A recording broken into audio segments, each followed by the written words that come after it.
Good morning, everyone. My name is Ambassador Eleni Kounalakis, Lieutenant Governor of California. Welcome to the California Science Center in Los Angeles for today's signing ceremony of a new memorandum of cooperation on climate change between Canada and the state of California.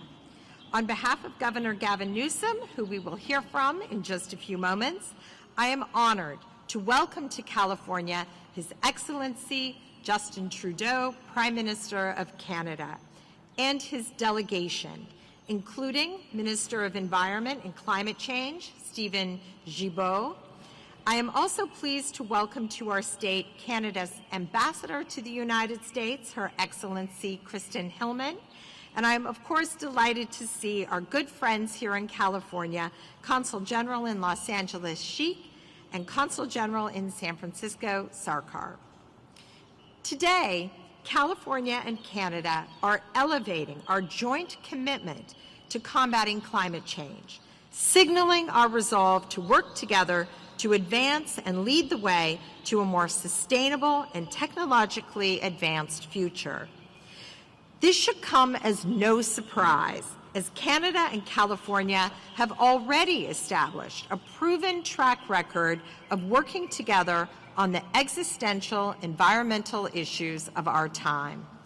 California's Air Resources Board signed an MOU with Canada's Ministry of Environment and Climate Change in 2019, and 10 years earlier, in 2009, CARB signed agreements with the provinces of Quebec and British Columbia, both of which are also members, along with California, of the Under 2 Coalition.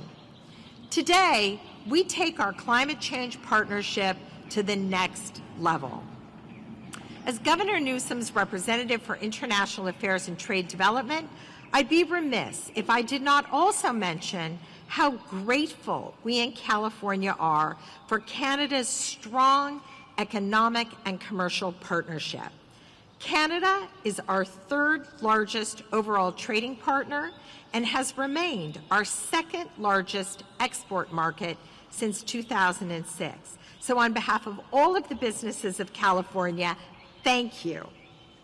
And with that, it is now my great pleasure and honor to bring to the stage and introduce the 40th Governor of the great state of California, the Honorable Gavin Newsom. Mr. Governor.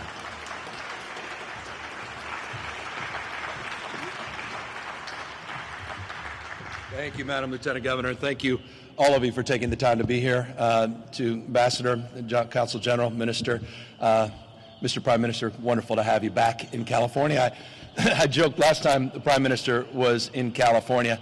I asked my staff if they were interested in joining. I never knew I had such a big staff. And I'm still, I said it at the time, I said a few of them I'm not even sure were members of my staff. We're still trying to identify them. Of course, this time is no different. So I just want you to know, Mr. Prime Minister, your status has remained in the great state of California, and that's unsurprising, and that's why we're here. We're really here in the spirit of partnership and collaboration, a spirit that defines this moment in the world we're living in. The planet is running a fever. The hots are getting a lot hotter, the dries are getting drier. With these atmospheric rivers, the wets are getting a lot wetter. We're now experiencing in California the most remarkable turn of events.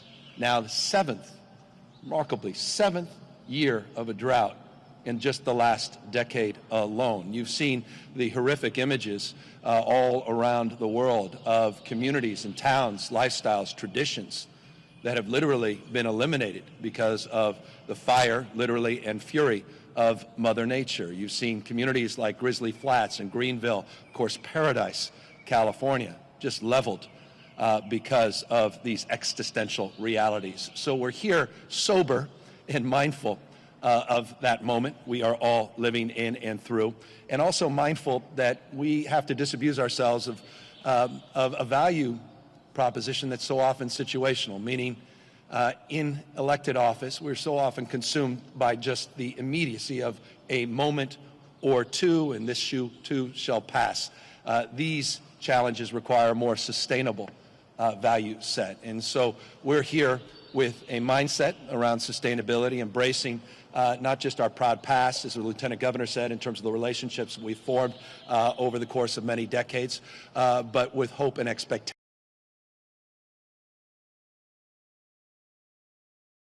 I'll briefly mention a few things. And it's important for folks, particularly from Canada, to know this. One of the things that I'm very prideful of, and also very mindful of, and I imagine Canadian citizens are mindful of, is, democracy in the United States, like democracies around the rest of the world, are threatened. And even with more stability in that frame, folks like me come and go. You're given a moment in time, you're given a term, and oftentimes you're replaced by folks that don't necessarily align with your values or visions. It's important for folks to know, in California it's a little bit different. We're a $3.36 trillion a year economy, the fifth largest economy in the world. I say that not to impress, but to impress upon your point. We punch above our weight, and we carry a lot of weight as it relates to low-carbon green growth, as it relates to efforts to change the way we produce and consume energy, regardless of who's in the White House, regardless of what's happening in Washington, D.C. We are a reliable partner. I was telling the Prime Minister just a moment ago that it's just remarkable to be here in a state. I'm privileged of being a governor and walking into former Governor Ronald Reagan's office every day. To be reminded that in California it was a Republican governor by the name of Ronald Reagan that led our efforts in our low-carbon green growth by establishing the California Air Resources Board. So we had the ability to establish the relationship formally with Quebec and our cap-and-trade program that we shared together, which is remarkable, and the formal relationship we were able to establish and advance with British Columbia. It's the reason we are part of a coalition, the MO2 coalition, or MOU under 2 coalition now, with close to 250 national and sub-national signatories, by the way, representing almost half of the global economy. It's because of that relationship to a regulatory environment, not just a political environment, that creates that kind of stability.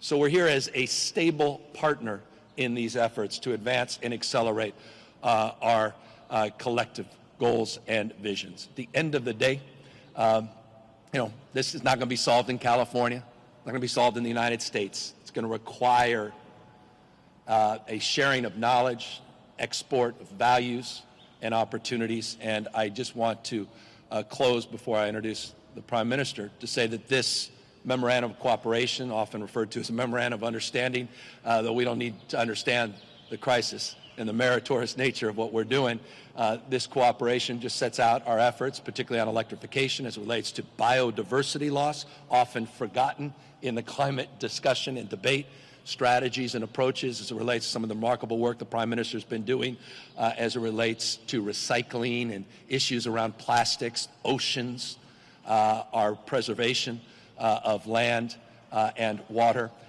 It's an exciting framework from my humble perspective, and we're excited to have someone that we believe in, the Prime Minister, representing a country we revere and admire, representing an opportunity that we hope will inspire others of like mind around the rest of the globe. So, Mr. Prime Minister, once again, it's an honor. We're humbled to have you here in California, and it's my pleasure to introduce the man who, by the way, will get California in the G7. That is the Prime Minister of Canada, Justin Trudeau.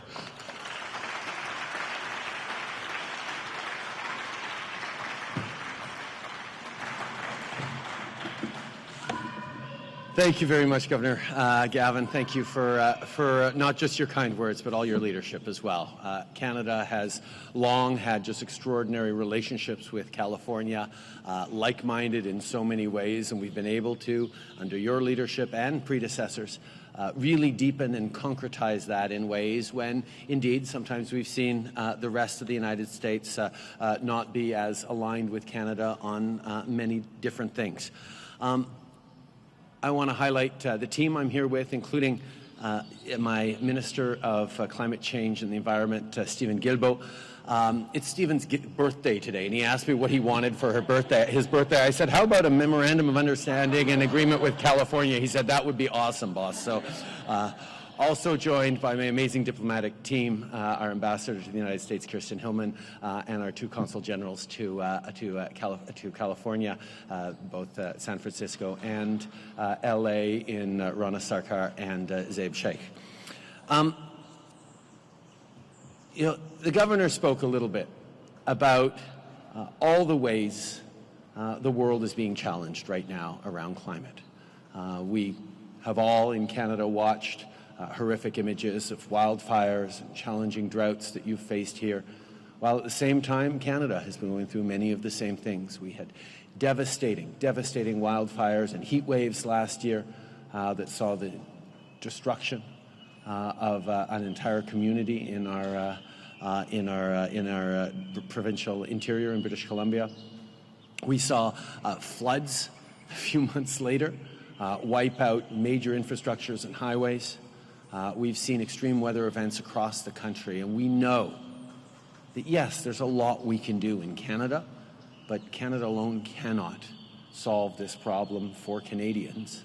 We need to work with everyone to solve the problems of the world. And that's why over the past years we have been leaning forward as much as possible, either at the COP conventions to move forward on global pushes on putting prices on pollution, or more directly recognizing the unbelievable role that subnational governments and municipalities have to play in fighting climate change and bringing citizens along. And we've seen it over the years where a federal government is unwilling, or because of log jams, and in this case Republican interference, unable to actually move forward on the kind of climate leadership that's necessary.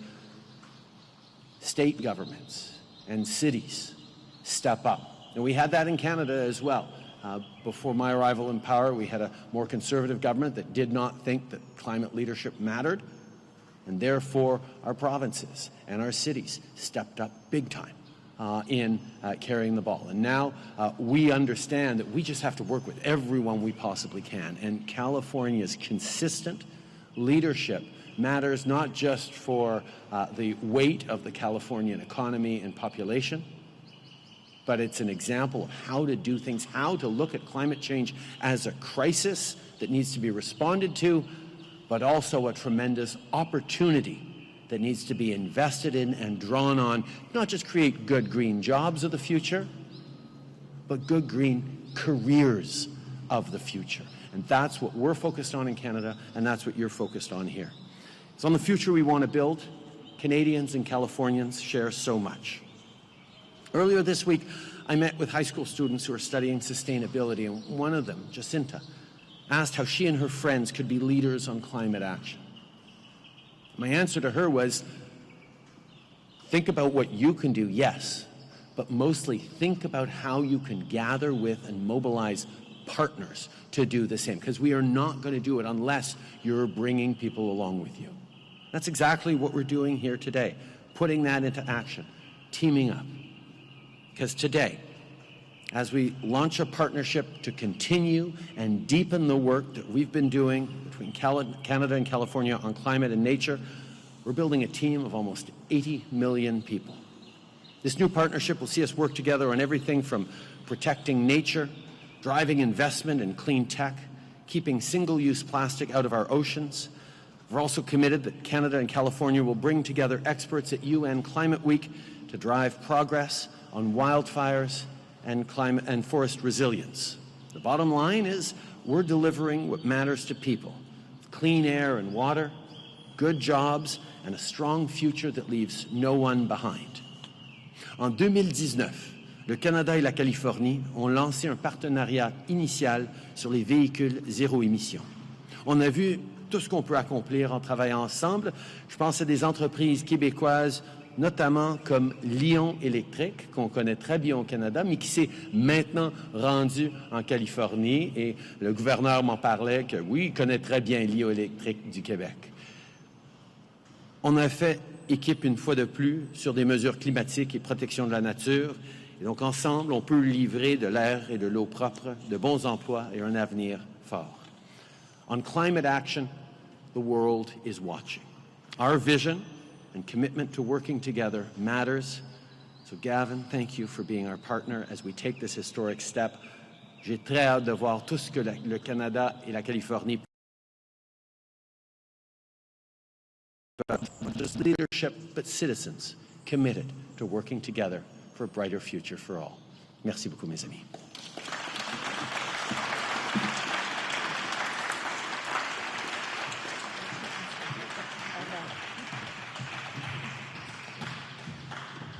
Thank you so much, Mr.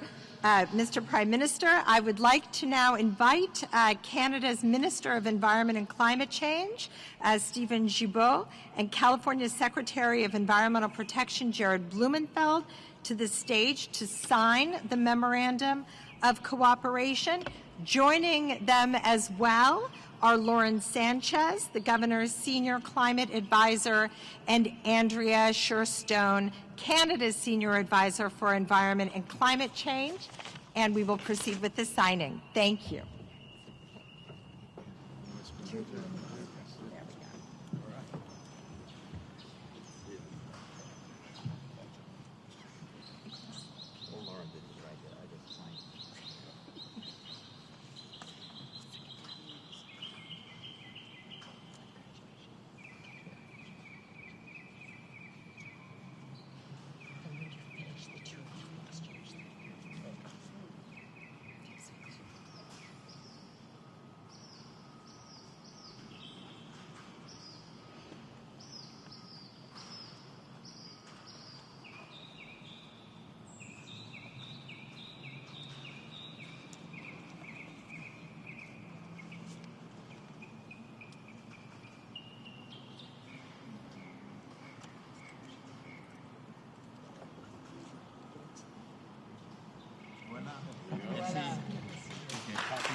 You guys can shake hands.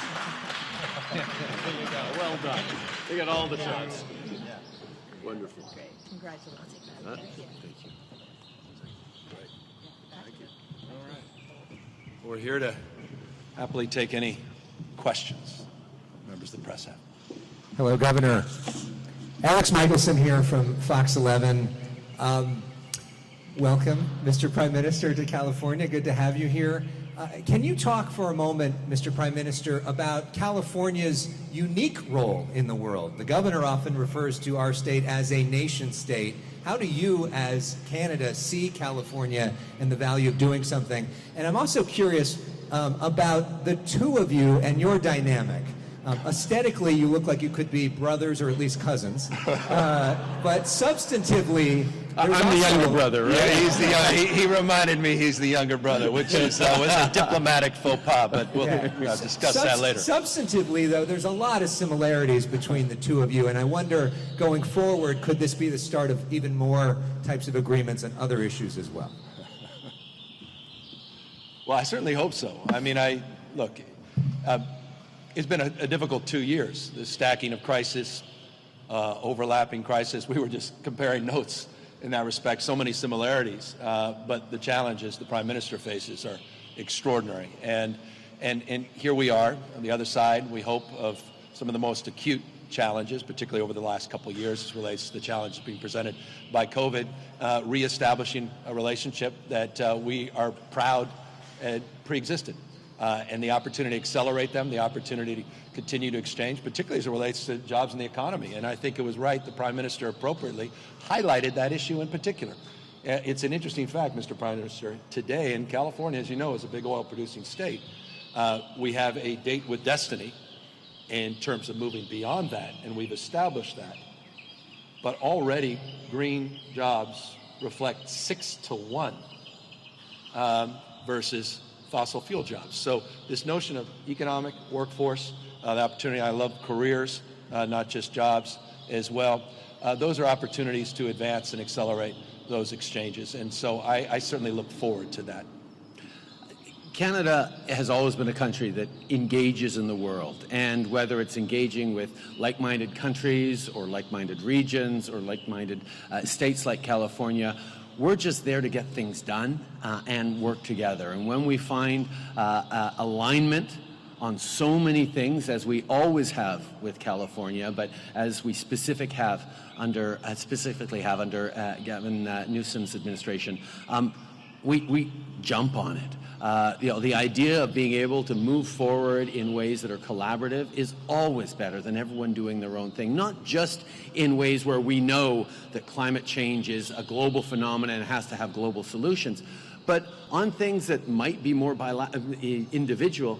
We know that working with like-minded partners, in the example of the long-standing agreement between California and Quebec on cap and trade, is a great example of the kinds of things that we always need to look more to. Canadians don't stand on ceremony. We want to try and get things done. And being able to have this alignment with not just with the government, but with Californians in general on so many of the progressive values of diversity, of inclusion, of pluralism, as you said last night, which is a word we use a lot in Canada, moving forward on inclusive economic growth, giving real opportunity for everyone to succeed. These are the kinds of things that we know doesn't just build a strong economy, it builds a strong and resilient community and society. And the more we can connect at a time where we do see the world backsliding, complications in our democracies, challenges to science and facts and responsible leadership, having opportunities to elevate and give each other encouragement. It's well known that you're never as popular inside the community you serve as you are outside. And if Californians are happy to see me here, and quite frankly, Canadians are impressed by Governor Newsom, then we get to actually continue to move forward on the things that matter in a way that I hope we continue to do lots more together. I love it. And let me just say, what matters is leadership. And you saw leadership at scale, demonstrable leadership at scale, when the Prime Minister had the courage of his convictions and moved efficiently and effectively on the issue of gun safety. And you contrast that to the lack of leadership, the cowards that continue to dominate the national debate as it relates to gun safety policy. That's another area of collaboration, cooperation. And I really believe, I've long believed this across the spectrum of issues. We say it often, success leaves clues. The successful application of those ideals and those values that the Prime Minister was willing to assert, I believe, have impacts not just here in California, but impacts certainly across the country.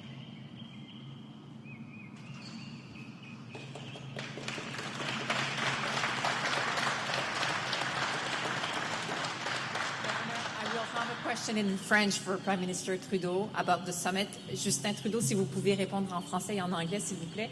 Comment vous allez mesurer les succès du sommet sur le plan des changements climatiques? Quels sont les seuils concrets, précis que vous attendez à la fin de ce sommet-là? Je pense que ce qui est clair déjà de mes rencontres que j'ai eues, il y a une grande préoccupation non seulement sur la nécessité d'agir, mais le désir d'agir de tous nos partenaires à travers les Amériques. Les gens reconnaissent qu'il faut avancer dans la lutte contre les changements climatiques, mais il y a des préoccupations légitimes que nos plus petits partenaires, nos partenaires moins développés que des pays comme le Canada et les États-Unis, vont avoir besoin d'aide pour atteindre des responsabilités partagées mondiaux. Et pour moi, si on peut continuer à avancer des mesures concrètes où on va s'entraider pour lutter contre les changements climatiques, ça va être une très bonne chose pour ce sommet.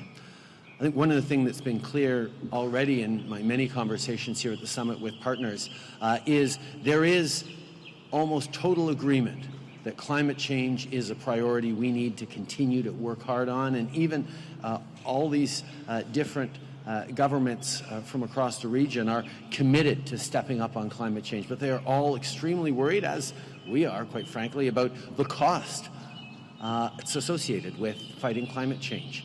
And many of them don't have the kind of fiscal space that Canada or the United States can have to invest. And we need to try and work with international institutions, but also with our private sector and government investing to make sure that we are supporting them in achieving goals that are important, not just for them and their people, but for the entire world as well.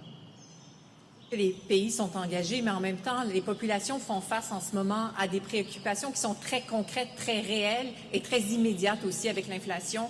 La facture d'épicerie à l'essence aussi qui augmente, qui explose. Donc, comment garder les pays engagés quand les populations sont prises avec des pareils problèmes? Nous, notre solution au Canada, ça a été de s'assurer qu'on est là pour appuyer, pour investir dans les familles qui en ont besoin. On reconnaît que tout le monde fait face à une montée de l'inflation.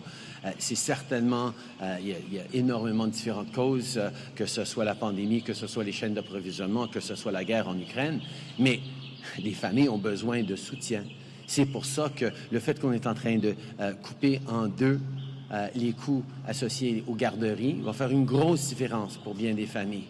Le fait qu'on augmente l'allocation canadienne aux enfants au mois de juillet va faire une grosse différence pour bien des familles. Il y a bien d'autres mesures pour les aînés, pour les travailleurs qu'on est en train de faire, et tout en s'assurant qu'on continue de retourner plus d'argent de la prise sur la pollution à la grande majorité des familles qui vont pouvoir en bénéficier pour aider avec les coûts qui augmentent.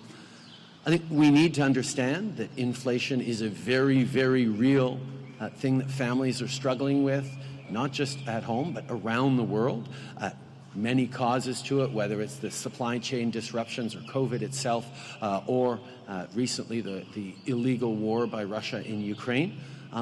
But for all those different reasons, regardless of the reasons, we need to be there for our citizens. And what Canada has chosen to do is make sure we are supporting the most vulnerable. For example, by moving towards $10 a day child care right across the country. Families pay thousands upon thousands of dollars more than they should in child care. This year, we're cutting child care fees in half on average across the country. Within a couple of years, it'll be $10 a day. And that reduction in what has been a heavy cost for so many Canadians is going to help with costs of groceries, costs of gas. In terms of the Canada Child Benefit, which is a benefit that gives hundreds of dollars tax-free every month to low and middle-income families in a way that really matters, well, it's going to be indexed to inflation as of next year. It'll go up, as of next month of July, it'll go up to match inflation, and that will help families with those rising costs as well. And finally, the price on pollution that we did returns more money to the average families every year than it costs them, and that also, as that price goes up, so does the amount that we turn to families, and that will help as well. But there's more to do, and we'll keep doing it. All right. Governor Newsom, Prime Minister Trudeau, again, welcome to California. Both of your terms will eventually come to an end. Do you have any fears that with that, the end of this agreement could also be coming? I mean, how do you ensure that this agreement stays past your terms? Well, he has no term limits, so, you may be talking to him for a few more decades. I recognize I'm the future ex-governor of California, so I understand that. But I think the point I was trying to emphasize earlier around Ronald Reagan, it was 1967 that he established the framework for the California Air Resources Board. It was remarkable, and it is important to remind folks, in 1970, Republican Richard Nixon, another Californian, interestingly, codified that through the Clean Air Act. Clean Air Act supported by a Republican president in 1970. So we've had a long history where, I think it was Plato who said, if there's any hope for the future, those with lanterns will pass them on to others, that we've had enlightened leaders, including Governor Schwarzenegger, to his credit, as the last Republican governor, that saw to it to advance our efforts to establish the cap and trade program. So I have deep confidence, for no other reason, and the Prime Minister and I were having this conversation a moment ago, people get it. All you have to do is open your own eyes. You may not believe in science, but you'll believe your own eyes. There's no Republican or Democratic thermometer. I mean, there's certain facts and realities that, even with all due respect, the primetime lineup at Fox News can't manipulate. And I think foundationally that's going to allow us to move this agenda forward in powerful and potent ways. And by the way, speaking of power and potency, I was very proud to be with the minister yesterday in Canada, where we established a framework around going after super pollutants, and methane in particular. And one of the things, and Mr. Prime Minister goes to the point you were just making and answer the previous question, I'm really proud that California, with a $47.1 billion climate budget, $47.1 billion, I don't know many nations making those kinds of investments, we are investing in global leadership by taking a network and launching a new network of satellites to address global emissions of methane, with investments coming from the state that will be available open source to the world. Every 2 days, a mapping technology that will allow us to see something that cannot be seen, that has no odor, that perhaps is the most significant thing we can do is substantially reduce our greenhouse gases in the short run. So it's just an example of kind of collaboration and cooperation and partnerships that we will seek and we look forward to advancing.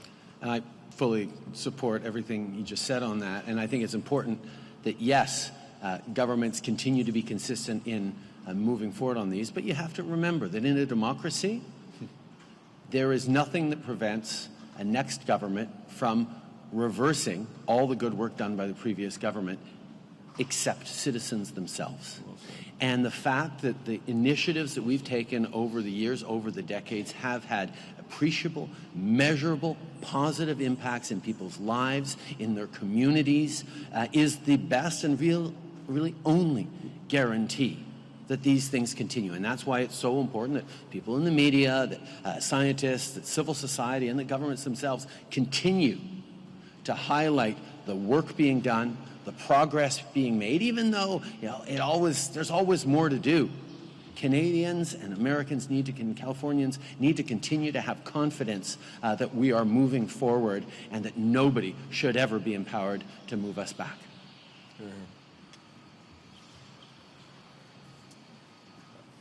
David Aiken, Global News. Good morning, Governor. Good morning, Prime Minister. I'm told I'm the last question you're going to get today, and that might be a follow-up for me.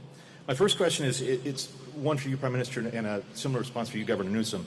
Governor, we travel around with our Prime Minister to a lot of international summits, and we hear Canada and our Prime Minister talking about climate action this, climate action that. But the Prime Minister knows, you may not, that our Environment Commissioner has pretty much condemned his government and every government before it for failing on all our climate action plans. His government owns a bitumen pipeline, just approved new oil development offshore Newfoundland and Labrador. So, Prime Minister, how can you be expected to be credible at this summit and others on a climate action file? Governor Newsom, I think you've set in motion plans to cease oil and gas production in this state, 2045 or something like that. What do you think about the fact that your partner here has no plans to end oil and gas production, and in fact, again, has just approved a new oil development? Gentlemen?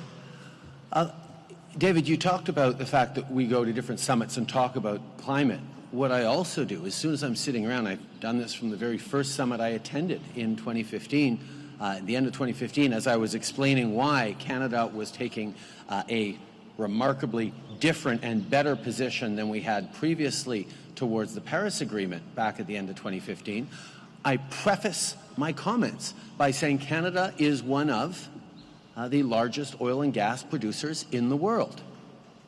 So moving forward on climate change is really hard for us.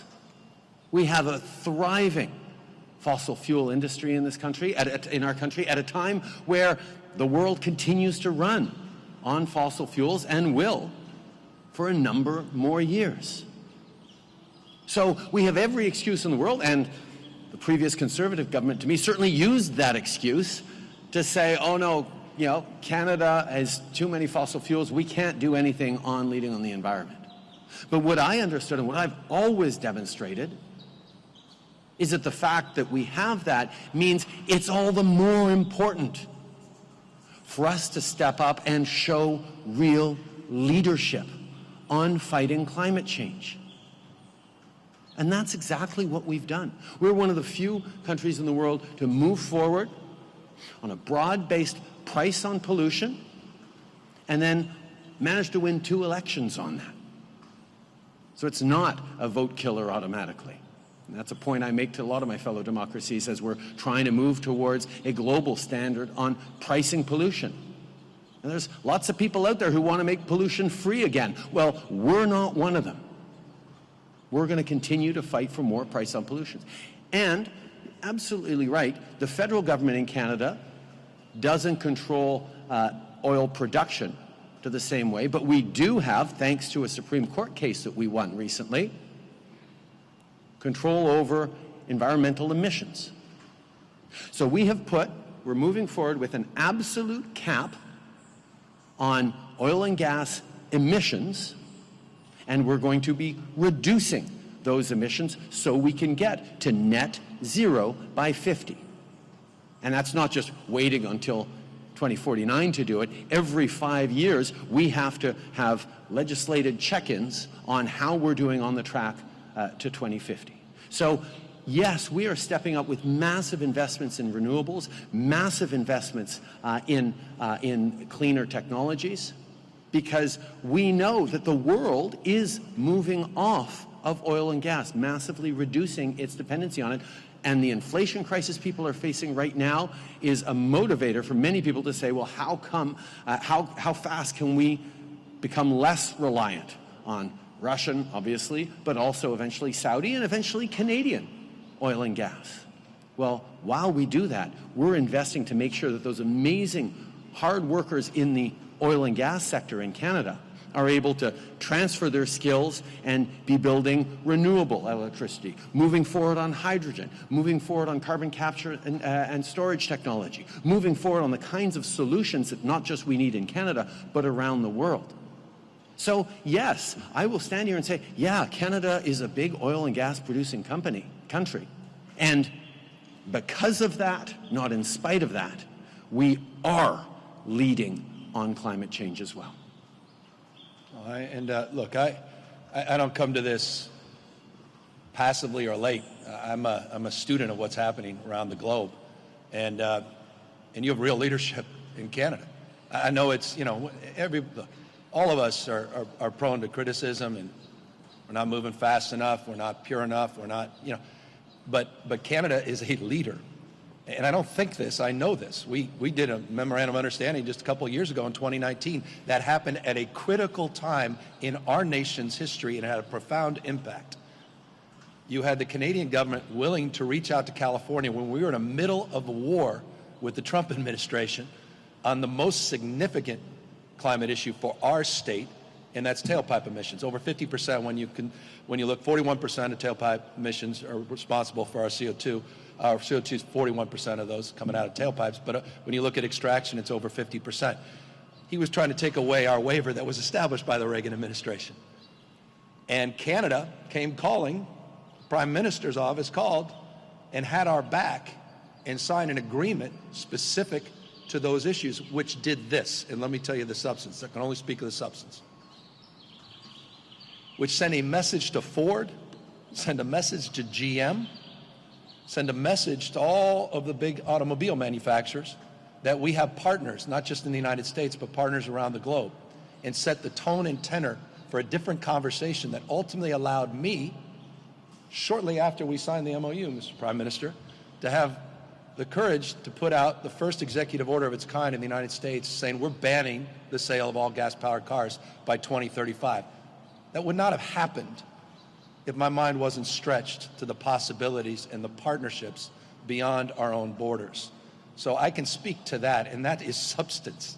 Bill Ford, by the way, announced shortly after we did that he's all in. He's not going to cede the future, and he moved away from the Trump administration, took some of the other automobile companies a few years later to do the same. But that's the kind of substantive partnership that we seek and that we've had with Canada. And look, society becomes how we behave, and I'll just close on this.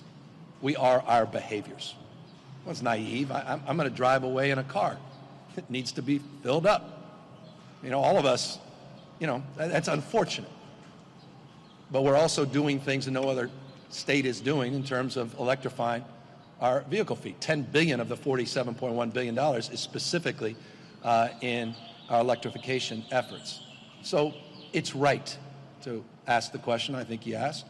It's a question I get all the time. But I also think it's right what the Prime Minister said, that he highlights what he has done and the success that he has advanced, and compare and contrast to what the vast majority of other leaders are not doing, I'm here for a reason, proud to be standing side by side with the Prime Minister of Canada on this issue. Thanks, gentlemen.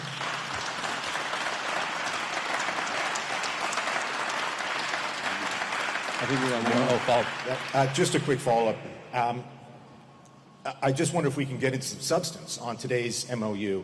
Prime Minister, you'll be in the House of Commons, in a week or whatever, and you can say, I went down to California, and as a result, this is different. And Governor, same thing for you. You can say, Prime Minister came down to California, and now this is different. Can you give us a specific, substantive, something changed because of today's signing?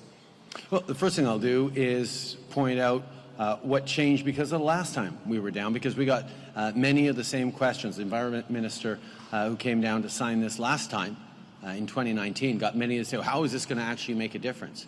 Well, right now we see Canadian company Lion Electric, that does conversion of school buses to being all electric and does a lot of, sort of heavy-duty vehicle transformation. Small company outside of Saint-Jérôme, Quebec, is now present in California, directly consequence of those signings. So that signing. The agreements that we sign here are about working together and creating opportunities and follow-ups on things like protecting nature, investing in clean tech, and specifically on plastics as well in this one, where we need to keep more plastics out of our oceans and make sure we're doing a better job of recycling them. And these are the specific things that this agreement will be doing. No, and I'll just extend on that. Lion Electric's an interesting case study. Came from our partnerships in the past, as the Prime Minister said, but also Lion Electric will be a beneficiary of an over $1 billion investment that we are making in converting our school buses.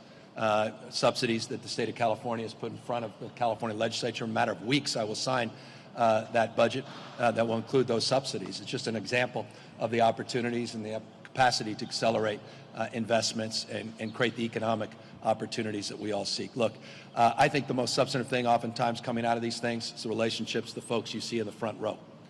And the fact that folks are getting to know each other by name, exchanging not just ideas, but each other's information, and comparing, contrasting the challenges and opportunities they face every single day, and looking at best practices and sharing them. So these things have a lot more meaning and substance than I think may appear. I know a cynic can always maintain a sort of passivity on these things, but when you're practicing, both the Prime Minister and I we're pragmatists. I think these things go a long way and have tremendous meaning. So again, to all of you that came here today, we're grateful, but no one more grateful for than the Prime Minister of Canada took the time to come to California and be here to sign this memorandum of cooperation. Thank you all very, very much.